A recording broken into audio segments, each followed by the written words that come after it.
Seven Deadly Sins. Now, you either think about the Bible or FMA, but right now, the Seven Deadly Sins is one of the most popular manga and anime franchises out. Its Japanese name Nanatsu no Taizai was originally released in October of 2012 with what they call a one-shot manga. Now, the one-shot and the manga and franchise that we know today are very different. Let's take Meliodas, for example. He's the main male character in the franchise. Now, in the anime and manga that we know him in now, he's actually very chilled, relaxed, laid back, comes things as they go, and doesn't really speak his mind very often. That is unless he's with Elizabeth, in which case he's fondling her non-stop and shows his emotion that way. But other than that, but in the one-shot that he was in 2012 of October, he was actually very opinionated. Let's take when they met Elizabeth for the first time. Their first encounter, Elizabeth was actually very rude, kind of tomboy, and not the princess that she is in the franchise we know today. Fast forward 1 year, and the manga franchise that we know now was released February 15th of 2014, and the anime was released just this past October on the 4th of 2014. It's super popular. People love this franchise.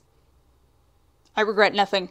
But let's be serious, what really does make this franchise so amazing? First, I give mad props to the marketing team. I mean, Seven Deadly Sins, whether it's the manga or the anime, they've only been out for maybe 2 years tops, and they've already got major plugins with companies and their hair products. They've got merchandise and plushies already set to go. They're already set up for a video game and a possible movie in a couple of years, and the anime and manga aren't even done yet. But there's also just the awesomeness of the characters themselves. Warning, spoilers of character development.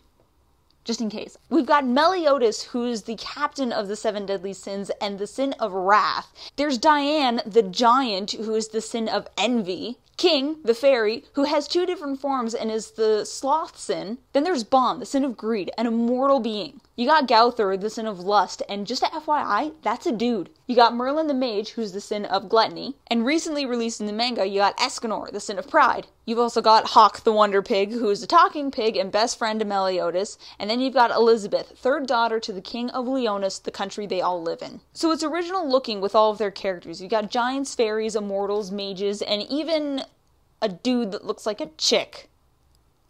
That's a thing. Now, as for the storyline, I feel like it's not your usual anime or manga story that seems to be out there right now. I'm talking about the fairy tales, the Narutos, and even the Inuyashas, where they do the same thing over and over. Take Inuyasha, for example, find the crystal, lose the crystal. Find the crystal, get the crystal, lose the crystal. Almost have Inuyasha die. Yada, yada, yada. It happens over and over and over and over. Or if you take Fairy Tail, where they've got a different enemy every single time, over and over and over and over, it gets a little repetitive. But unlike those other franchises, Seven Deadly Sins has a point. There's an obvious plot, an obvious goal that they need to get to in order to complete the story, which is find the 7 deadly sins, save the kingdom. I guess that also leads some slight mystery into the characters and their backstories. Why are they called the 7 deadly sins? I mean, there's 7 of them. They're titled after sins. And I guess, yeah, they're pretty damn deadly. I mean, have you seen what Meliodas can do with a stick?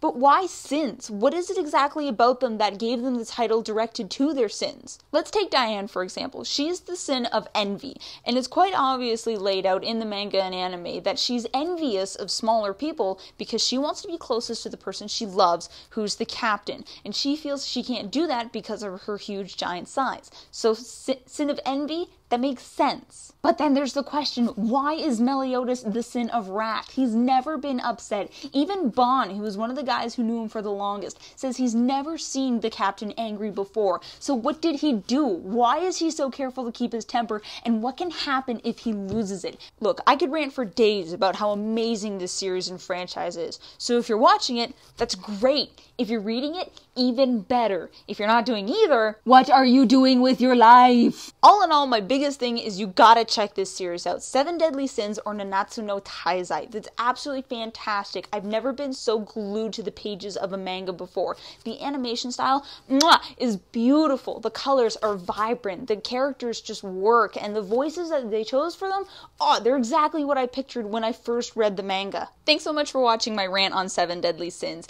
Be sure to check in on Tuesdays when my brother Andrew uploads and Fridays when I, Sarah, upload. I will see you on Tuesday. Cool.